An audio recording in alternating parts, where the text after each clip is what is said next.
కులము మరియు వర్గానికి సంబంధించిన తేడాలు ఏంటి అని చెప్పేసి డిస్కస్ చేసుకుందాము. కులం ఏంటి, వర్గం ఏంటి. మరి ఇంతకు ముందు ఏం చెప్పుకున్నాము? కులము, వర్ణము. ఇప్పుడు వర్గము అంటున్నాము. ఈ వర్గము అంటే ఏమిటి అంటే, ఇక్కడ కులం అనేది అంతర్వివాహ సమూహం అనుకుంటే, కులం అనేది అంతర్వివాహ సమూహము. కులం అనేది ఏంటి? అంతర్వివాహ సమూహం. ఇక్కడ వర్గంలో వివాహానికి సంబంధించిన ఎలాంటి మాటలు అన్నటివి ఉండవు. ఎలాంటి సంస్కారపరమైన సామాజిక నియంత్రణ అనేది వర్గంలో లేదు. వర్గం అనేది అంతర్వివాహ సమూహం అనేది కాదు. అంతర్వివాహ సమూహం అనేది కాదు. ఇక్కడ ఎవరినైనా నచ్చిన వ్యక్తిని వారి ఇద్దరు అభిరుచులకు అనుగుణంగా వివాహము చేసుకోవచ్చును అనే నిబంధన అనేది ఎవరికి వారే రూపొందించుకున్నారు. కులంలో అయితే ప్రత్యేకంగా కులం యొక్క లక్షణాలు అని చెప్పేసి చాలా మట్టుకు ఎంత రిజిడ్గా తయారు చేసిండ్రు. కులం అనేది భారతదేశంలోనే కనిపిస్తుంది. కులం అనేది ఎక్కడ కనిపిస్తుంది? భారతదేశంలో కనిపిస్తుంది. కులం అనేది భారతదేశంలో. ఇక్కడ వర్గం అనేది ఇంటర్నేషనల్ అంతర్జాతీయంగా కనిపించే విషయము వర్గం అనేది. అయితే కులానికి దృఢ స్వభావం అనేది ఉంటుంది. కానీ వర్గం లోపల మాత్రం విభిన్న విభాగాలు ఉంటాయి. విభిన్న భాగాలు, వేర్వేరు విభాగాలన్నీ. మరి ఇక్కడ దృఢత్వం అనేది ఉంటుంది. ఇక్కడ మాత్రం వర్గంలో మాత్రం దృఢత్వం బదులు ఏముంటుంది? పోటీ అనేది ఉంటుంది. కాంపిటీషన్. దృఢత్వం అంటే ఒక వ్యక్తి. ఇవన్నీ తెలుగు అకాడమీ బుక్లో యాజ్ ఇట్ ఈస్గా ఉన్నాయి. అకాడమీలో ఉన్న వాటిని మనం చదువుకోవడం మన బాధ్యత, చదువుకుంటున్నాం. అయితే దృఢత్వం అంటే కులంలోని వ్యక్తులందరూ ఖచ్చితంగా ఇది ఇలానే ఉండాలి, ఇలానే పాటించాలి, ఇలాంటి వృత్తిని ఒక వ్యక్తి నిర్వర్తిస్తూనే ఉండాలి, వేరే వృత్తి చేయకూడదు అన్న నిబంధన ఉంది. బట్ వేరిన్ క్లాస్ సిస్టమ్, వర్గము, ఉన్నత వర్గమా, మధ్య వర్గమా, నిమ్న వర్గమా అనే వర్గం పరమైన ఆలోచన వచ్చినప్పుడు ఇక్కడ ఈ వర్గం అనేది పోటీ ద్వారా నువ్వు బిలియనీర్ కావచ్చు, మల్టీ బిలియనీర్ కావచ్చు, ఏం చేయకపోతే బిచ్చగాడి కావచ్చు, మళ్ళీ బిచ్చగాడి సినిమా తీసి మళ్ళీ కోటీశ్వరుడు కావచ్చు, ఏమైనా చేసుకోవచ్చు. ఇక్కడ ఏంది? కాంపిటీషన్ మాత్రమే ఉంటుంది. ఎక్కడ? వర్గంలో ఏముంటుంది? కాంపిటీషన్ అనేది ఉంటుంది. కులంలో నువ్వు ఎంత పెద్ద కాంపిటీషన్లో స్కిల్ఫుల్ పర్సన్ అయినా కానీ నీకు ఇదే కులం అంటే ఇదే కులం, పుట్టి నుంచి ఇదే కులం. వర్గంలో మాత్రం ఉన్నత వర్గం, మధ్య వర్గం, నిమ్న వర్గం అని చెప్పేసి వర్గంలో మార్పులు చోటు చేసుకుంటాం. అయితే ఇక్కడ మళ్ళీ కుల వ్యవస్థలో కులం అనేది సంస్కారపరమైన అంశాల ఆధారంగా నిర్వహించబడుతుంది. కులం అనేది ఒక వ్యక్తి యొక్క సంస్కారపరమైన అంశాల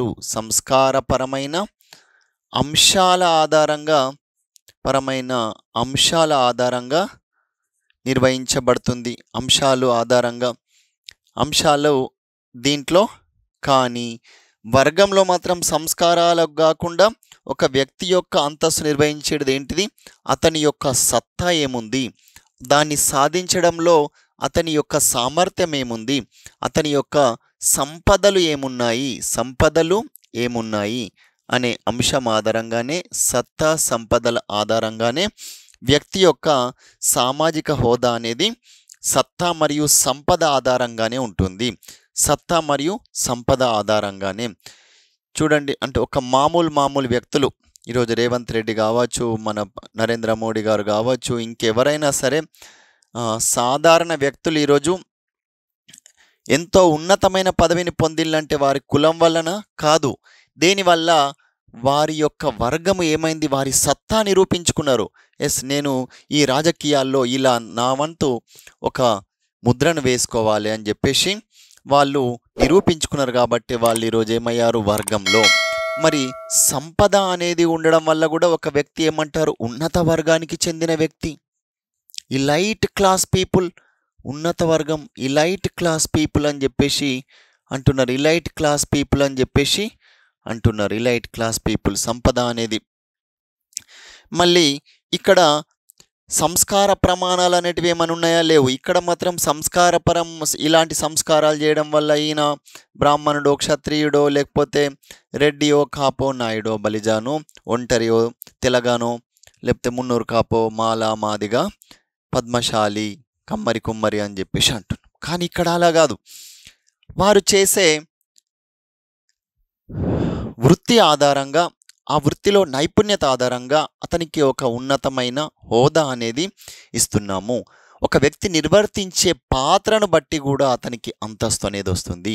అంతస్తు అనేది ఎలా వస్తుంది? స్టేటస్ వచ్చేసి ఈజ్ రోల్, అతని యొక్క పాత్ర ఆధారంగా, ఒక వ్యక్తి యొక్క పాత్ర ఆధారంగా ఒక వ్యక్తికి అంతస్తు, హోదా అనేది, స్టేటస్ అనేటివి ఇవ్వబడతాయి. ఇది కులానికి సంబంధించి. మరియు కులము తెగలకు మధ్య తేడా చూసినట్లయితే, కులము మరియు తెగల మధ్య చూసినట్లయితే, కులము అనేది ఒక రకంగా ఉంటే తెగలు అనేటివి మనం తెగల పాఠంలో చెప్పుకున్నప్పటికీ ఇక్కడ ఏం చెప్తామంటే, తెగలకు ఒక ప్రత్యేకమైన సంస్కృతి, ఆచార వ్యవహారాలు కులంతో లాగానే ఉన్నట్టే, కానీ తెగకేముంటుందంటే కులంలోని ఒక్కొక్క కులానికి ఒక్కొక్క రకంగా ఆచార వ్యవహారాలు ఉంటే, ఈ తెగళ్ళల్లో కూడా ఆ తెగలకు ఒక ప్రత్యేకమైన గిరిజన తెగ కావచ్చు, ఒక ప్రత్యేకమైన భౌగోళిక ప్రాంతంలో ఉన్న కొందరు వ్యక్తుల యొక్క ఆచార వ్యవహారాలన్నీ కలిసి పాటించే వారిని ఆ తెగవారు అంటారు. గిరిజనులే తెగ అని అనాల్సిన అవసరం లేదు.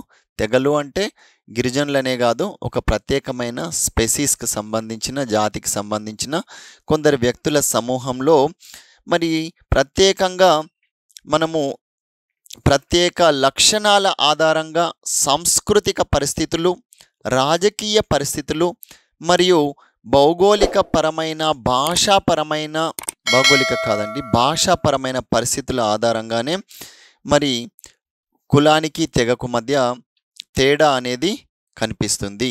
ఎలాగంటే కొన్ని తెగలలో ఒంటరితనం అనే దాన్ని చూసింది అనుకోండి, గిరిజన తెగ. ఆ యొక్క తెగలలో ఎథ్నిసిటీ అనేది ముఖ్యంగా సంస్కారపరమైన అంశాలు, భాషాపరమైన అంశాలు, మతపరమైన అంశాల యొక్క వైవిధ్యాన్ని సూచించి ఒక ప్రత్యేకీకరణ కలిగి ఉన్నదే ఒక ఎథ్నిక్ గ్రూప్, ఒక తెగ. ఈ ఎథ్నిక్ గ్రూప్కు ప్రత్యేకమైన భాష ఉంటుంది. ఈ భాషల గురించి మనము ఏం చేశారంటే, ఈ 2022 సంవత్సరంని ఇప్పుడు మనం ఈ టాపిక్ అయింది, దాని గురించి చెప్పుకుంటున్నాం. తెగ గురించి ఏమని చెప్పారు? Indigenous people, language of indigenous people అని చెప్పేసి యుఎన్ఓ గుర్తించింది. దేన్ని గుర్తించింది? 2022 సంవత్సరాన్ని లాంగ్వేజ్ ఆఫ్ ఇండిజినస్ పీపుల్ లేదా indigenous languages year, indigenous languages యొక్క ఇయర్ అని చెప్పేసి ఏ సంవత్సరంని? 2022ని. మరి డెకేడ్ ఆఫ్ ఇండిజినస్ లాంగ్వేజెస్ అని చెప్పేసి ఏ సంవత్సరాన్ని గుర్తించారు? 22 నుండి 32 వరకు గల ఈ 10 సంవత్సరాల దశాబ్దాన్ని డెకేడ్ ఆఫ్ ఇండిజినస్ లాంగ్వేజెస్ అని చెప్పేసి గుర్తించడం జరిగింది. Okay, right. నెక్స్ట్ ఇంకా దీనికి సంబంధించి చూసినట్లయితే అయితే ఈ పాఠంలోని కరెంట్ అఫైర్స్లలో అడిగే ప్రశ్నలో ఇది ఒకటని చెప్పవచ్చు. నెక్స్ట్ ఇంకా ఈ పాఠం చివరిలో ఏం చేస్తామంటే క్యాస్ట్ బేస్డ్ సెన్సస్ గురించి చెప్తాము. క్యాస్ట్, కుల గణన అనేది మరి బీహార్లో కంప్లీట్ అయిన సందర్భంలో కుల గణన అంటే ఏమిటి, ఎందుకు నిర్వహించారు, దాని ప్రాముఖ్యత ఏంటి అని చెప్పేసి డిస్కషన్ చేస్తాం. నెక్స్ట్ వచ్చేసి ఇప్పుడు కుల ఆవిర్భావ సిద్ధాంతాల గురించి డిస్కషన్ చేద్దాము. ఏంది? కుల ఆవిర్భావ సిద్ధాంతాలు. ఈ కుల ఆవిర్భావ సిద్ధాంతాలలో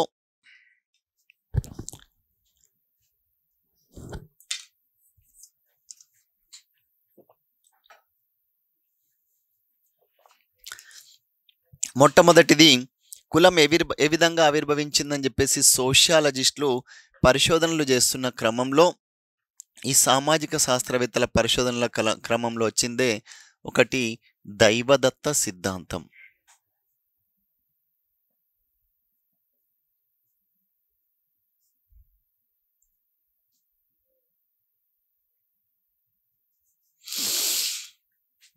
దైవదత్త సిద్ధాంతము డివైన్ థియరీ లేదా దీన్ని ఏమనొచ్చు మనం ఇంకా సంప్రదాయ సిద్ధాంతం అని చెప్పేసి అనవచ్చు. దైవదత్త సిద్ధాంతము అయితే ఈ దైవం నుండే కులము ఆవిర్భవించింది అని చెప్పేసి చెప్తున్నారు కాబట్టి దీన్ని ఏమంటున్నారు దైవదత్త సిద్ధాంతము. దైవదత్త సిద్ధాంతంలో ఏంటంటే కులము ఆవిర్భవించడానికి కారణం ఎవరు? దేవుడే సృష్టించాడు కులము అని వీరు నమ్ముతున్నారు అని తెలియజేస్తుంది. ఈ దైవము దేవుడు డిఎన్ మజుందార్ డి దేవుడు డిఎన్ మజుందార్.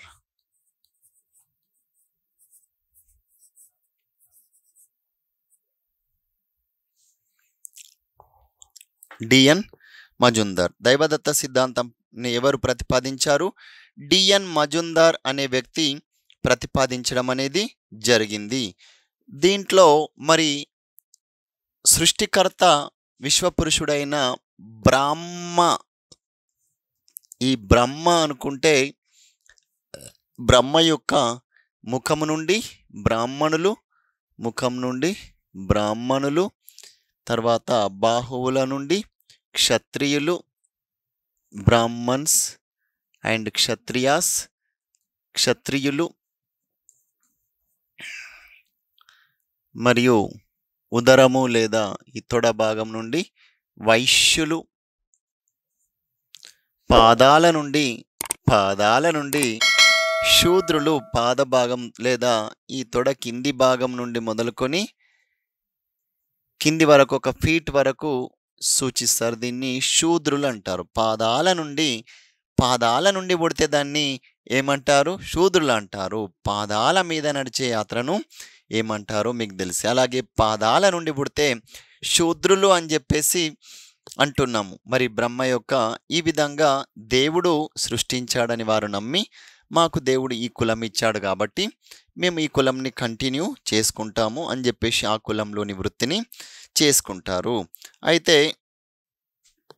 మరి ఏ విధంగా అస్పృశ్యులు వచ్చారు, ఆదిమ తెగల వారు వచ్చారు అని చెప్పేసి ఈ సిద్ధాంతంలో చెప్పలేరు. దీనికి శాస్త్రీయమైన వివరణ అనేది లేదు. మరి అందుకే ఇది విమర్శలను ఎదుర్కొంది. ఏం విమర్శలు ఎదుర్కొంది అంటే దీనికి శాస్త్రీయమైన వివరణ అనేది లేదు. నిజంగా దేవుడు అలా చెప్పుంటాడా? లేదు, వీళ్ళే క్రియేట్ చేశారు. మరి ఎక్కడా కూడా శాస్త్రీయ వివరణ అనేది లేదు. పురుష సూక్తంలో కూడా ఎక్కడా కూడా బ్రహ్మ నుంచి ఇట్లా వచ్చిండ్లు అట్లా వచ్చిండ్లు అని చెప్పి చెప్పలేరు. బ్రహ్మణో ఆస్యముఖ మాదస్య బహురాజన్యకృత అని చెప్పేసి ఉంది. అలాగే ఉరుగ్వే పదాభ్యాం శూద్రో అజాయత అని చెప్పేసి బ్రహ్మణో అస్యముఖ మాదస్య బహురాజన్యకృత అని చెప్పేసి ఉంది. అంటే బ్రాహ్మణులు ముఖం నుండి వేదాలు వల్లిస్తారు అని చెప్పేసి ముఖంతోని ఈక్వల్గా పోల్చారు. బాహువుల ద్వారా రాజులు వారి యొక్క అడ్మినిస్ట్రేషన్ చేస్తారని చెప్పేసి చెప్పారు. మరి ఉదరం నుండి పోషణకు సంబంధించిన వృత్తులు చేస్తారని చెప్పేసి మరి పదాభ్యాం శూద్రో అజాయత శూద్రులు పాదాల ద్వారా మనం ఎట్లయితే దీన్ని స్టాండర్డ్గా చూపిస్తాం. మనం కాళ్ళతో చేసే పని పాదాలతో చేయలేం, పాదాలతో చేసే పని చేతులతో చేయలేం, చేతులతో చేసే పని అంటే అంత హార్డ్ వర్క్ చేసి ప్రొఫెషనల్గా వాళ్ళు ఈ వృత్తులన్నీ కూడా ఈ పైన ఉన్న వారందరికీ కూడా సపోర్ట్ చేస్తుందని చెప్పి ఒక వర్ణించిన విషయము దాన్ని వక్రీకరించి బ్రహ్మని ఇట్లా పుట్టించిండు అట్లా పుట్టించిండు అని చెప్పేసి అన్నారు. అయితే మరి మనువు ఈ సిద్ధాంతాన్ని సమర్థించినట్లుగా మనం చదువుకోవడంలో చెప్తాము. మను ధర్మశాస్త్రంలో అని మనువు అనే ఒక వ్యక్తి గురించి ఉంటుంది మనకు మను ధర్మశాస్త్రం అని. ఈ మనువు ఈ సిద్ధాంతాన్ని సపోర్ట్ చేశాడు. అంటే ఈ సిద్ధాంతం అంటే ఈ విధంగా పుట్టారు అని చెప్పేసి ఆయన కూడా ఒప్పుకున్నారు అని అంటారు. రైట్. నెక్స్ట్ మనుధర్మశాస్త్రంలో ఏమంటే ఈ వ్యవస్థను కానీ అస్పృశ్యత పాటించడం అనేది తప్పు కదా. మరి మనువు ఇలా అస్పృశ్యతను తీసుకొని వచ్చిండా అంటే తీసుకొని రాలేడు. అది మనుషులు తయారు చేసిండ్లు. మనువు ధర్మశాస్త్రంలో అస్పృశ్యత పాటించు అని చెప్పలేడు. కాలక్రమంలో మనుషులే అస్పృశ్యత అనే అంశాలను తీసుకొచ్చి మళ్ళీ అందరి మధ్య విభేదాలు సృష్టించుకున్నారు. అందుకోసం అయితే అస్పృశ్యత పాటించబడుతున్న కొందరు మరి మను వల్లనే ఇలా జరిగిందని చెప్పేసి మను ధర్మశాస్త్రాన్ని వ్యతిరేకిస్తున్న వాళ్ళు కూడా ఉన్నారని చెప్పేసి మనకు ఈ లిటరరీ సోర్సెస్లలో మన తెలుగు అకాడమీలో ఉంది. నెక్స్ట్ వృత్తి సిద్ధాంతం అనేది నెక్స్ట్ రెండవది. మరి ఈయన ఇంకేం చెప్పాడు అంటే దైవదత్త సిద్ధాంతంలో మరి ఉపకులాలు ఎలా పుట్టినాయి, కులం అనేది ఇలా పుడితే ఉపకులాలు ఎలా ఆవిర్భవించాయి అన్నదానికి సమాధానం అనేది వీళ్ళు ఇవ్వలేరు. అందుకోసం ఇది ప్రాచుర్యము పొందినప్పటికీ ఎందరో మంది విమర్శలు కూడా చేయడం అనేది జరిగింది. అయితే వారి యొక్క లక్షణాల ఆధారంగానే ఒక్కొక్కరు ఒక్కొక్క రకంగా వారి వృత్తుల్ని నిర్వహిస్తున్నారు అని చెప్పేసి దీంట్లో చెప్పడం జరిగింది. నెక్స్ట్ వచ్చేసి రెండవది ఏ సిద్ధాంతం. రెండవ సిద్ధాంతం వచ్చేసి కర్మ అండ్ ట్రాన్స్మైగ్రేషన్ థియరీ. కర్మ అండ్ ట్రాన్స్మైగ్రేషన్ థియరీ అంటే కర్మ సిద్ధాంతం.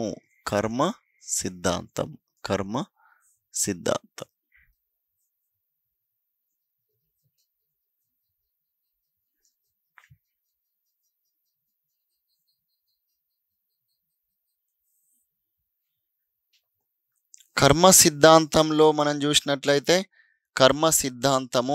కర్మ అంటే ఏంటి అంటే ఇక్కడ హైయెస్ట్, మిడిల్, లోయెస్ట్ అని చెప్పేసి కండిషన్స్ ఒక వ్యక్తి యొక్క అతను చేసుకున్న గత కర్మల వలననే వచ్చినాయని చెప్పేసి కొందరు నమ్ముతారు. గతంలో లేదంటే కొన్నిసార్లు గత జన్మలలో చేసుకున్న పాపపుణ్యాల వలన ఒక్కొక్కరికి ఒక్కొక్క కర్మ అనేది ఆపాదించబడ్డది అని చెప్పేసి చెప్తారు. అయితే ఏదైతే ఒక వ్యక్తి ఇప్పుడు ఆనందంగా ఉంటుండంటే అతను చేసుకున్న పుణ్యకర్మల ఫలితము, ఆయన బాధలు పడుతున్నాడంటే అతను చేసిన పాపకర్మల ఫలితము అని చెప్పేసి కర్మల ఆధారంగానే కొందరు ఎవరు ఆధ్యాత్మికవేత్తలు ఇలాంటి సిద్ధాంతాల గురించి చెప్తారు. అయితే చెడు పనులు చేస్తే చెడు ప్రతిఫలం పొందుతారు అని చెప్పేసి మనసా వాచా కర్మన ప్రతి ఒక్కరూ ఒక ఉన్నతంగా జీవించేందుకోసం కృషి చేస్తూ మంచినే ప్రోత్సహించాలి, మంచినే కాపాడాలి అని చెప్పేసి నమ్ముతారు. నెక్స్ట్ మూడవది వచ్చేసి జాతి సిద్ధాంతం.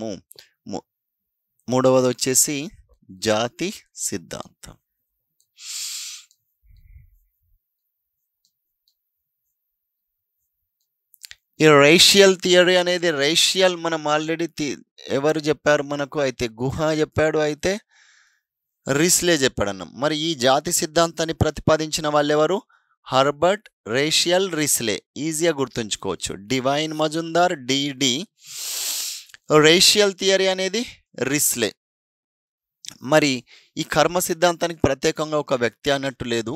కొందరు బిలీఫ్, అన్ని మతాలలో belief, not only Hindu Muslim మతాలలో.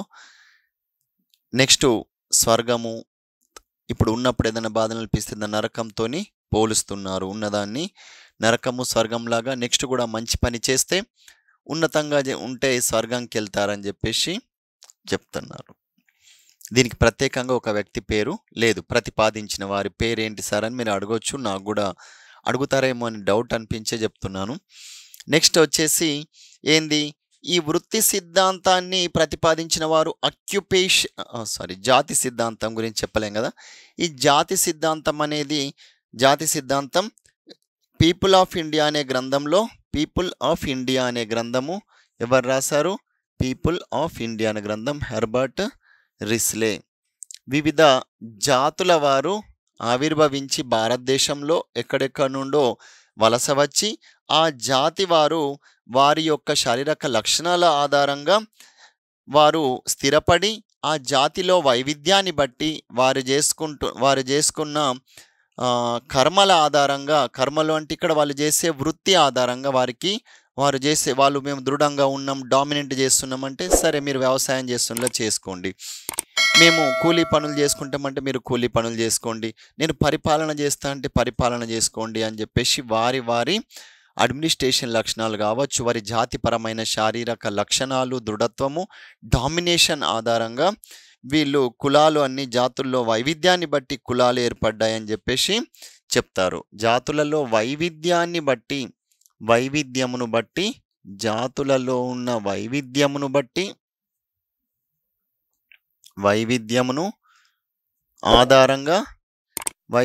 ఆధారంగా కులములు ఏర్పడింది అని చెప్పేసి ఎవరు? హర్బర్ట్ రిస్లే చెప్తాడు. హర్బర్ట్ రిస్లే గురించి మనకు ఆల్రెడీ గతంలో చెప్పినాము. జనాభా లెక్కల కమిషనర్ లాగా ఉన్నాడు అని చెప్పేసి గతంలో ఆయన రిస్లే సాత్లే 7 రకాల జాతులు ఉంటాయి భారతదేశంలో అని చెప్పేసి చెప్పడం జరిగింది. నెక్స్ట్ వచ్చేసి వృత్తి సిద్ధాంతం. జాతి సిద్ధాంతం అయితే మనం జాతుల గురించి పూర్తిగా ఎక్స్ప్లెయిన్ చేసి గతంలోనే చెప్పుకున్నాం. ఈ జాతి వారే వారి ప్రాంతాల్లో వారి వృత్తులు చేసుకొని అది వారి కులంలాగా ఆవిర్భవించారు. ఇక్కడ కూడా వృత్తి సిద్ధాంతము కూడా భౌగోళిక సిద్ధాంతం అని నెక్స్ట్ చెప్పుకుంటాం. ఇవన్నీ సిమిలర్గానే కనిపిస్తాయి చూడ్డానికి.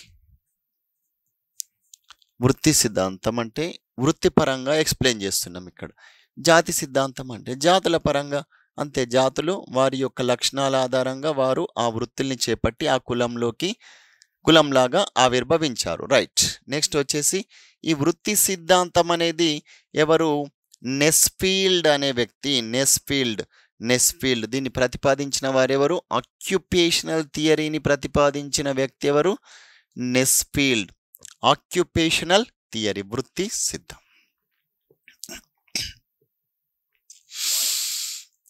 మరి వృత్తి సిద్ధాంతం అంటే ఏంది అంటే గుర్తుంచుకోవడానికి, నెస్ఫీల్డ్ అంటే నువ్వు నీ వృత్తిలో రాణించాలంటే నువ్వు నెస్లే చాక్లెట్ తిను అని ఒక అడ్వర్టైజ్మెంట్ వచ్చింది అనుకోండి, దాన్ని ఏమంటారు? నెస్ఫీల్డ్ యొక్క ఆక్యుపేషన్ థియరీ అంటారు. వృత్తి నెస్లే ఆక్యుపేషన్. గుర్తుంచుకోవడానికి అలా గుర్తుంచుకోండి. అయితే ఈ వృత్తి సిద్ధాంతం అనేది దీని ప్రకారం కులానికి మూలం ప్రజలు ఆచరించే వృత్తులే. కులానికి మూలమైంది ఒక ప్రజలు ఆచరించే వృత్తులే వారి యొక్క కులమునకు దారితీసినాయి. ఒక వృత్తి చేసేవారు మెల్లిమెల్లిగా కుల ఆవిర్భావానికి జాతి కారణం కాదు, మతం కూడా కారణం కాదు. ఏంటి మరి కారణం అంటే ఒక వ్యక్తి నిర్వర్తించే వృత్తి ఆధారంగానే మెల్లిగా ఏమైంది, అదే వారి కులముగా మార్పు చెందినది, కులము అనేది వచ్చింది. అంతేకాని ఆ వృత్తికి మతము కారణం కాదు, ఆ వృత్తికి కారణం మతము కాదు, మరి ఆ వృత్తికి కారణం ఇంకేమి కాదు, జాతి కూడా కాదు అని చెప్పేసి చెప్పిండు. అక్కడనేమో జాతి సిద్ధాంతంలో మాత్రం అలా ఉంటే ఇక్కడ మతము కాదు, జాతి కాదు అని చెప్పేసి నెస్ఫీల్డ్ చెప్పడం జరిగింది. మరి ఈ జాతి సిద్ధాంతంలో అయితే మానవ పరిశ్రమల సమాజ చరిత్రనే ముఖ్య సూచిక అన్నాడు. ద నేచురల్ హిస్టరీ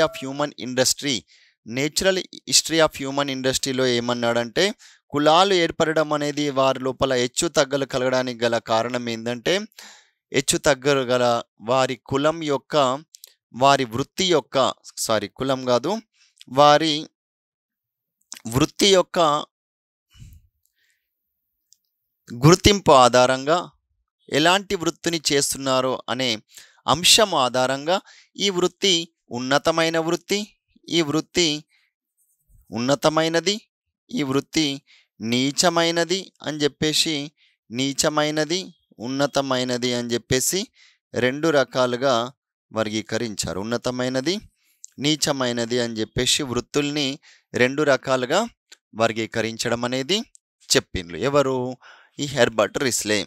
అంతేగాని దీనికి మతము కాదు, జాతి కారణం కానే కాదు అని చెప్పేసి చెప్పడం జరిగింది. ఎవరు? హెర్బర్ట్ కాదు, ఎవరు? నెస్ఫీల్డ్. అయితే ఇంకా ఈ వృత్తి సిద్ధాంతాన్ని ఇబెట్సన్ అనే వ్యక్తి కూడా బలపరచడం జరిగింది. అయితే కులం లోపల వ్యక్తులందరూ ఏ విధంగా వచ్చారు? వృత్తులు చేస్తూ ఆ వృత్తి అనేది కాలక్రమాన తరతరాలుగా ఒకే పని చేయడం వల్ల అది వారి యొక్క కులంగా ఆవిర్భవించింది. నెక్స్ట్ అయితే కుల వ్యవస్థ అనేది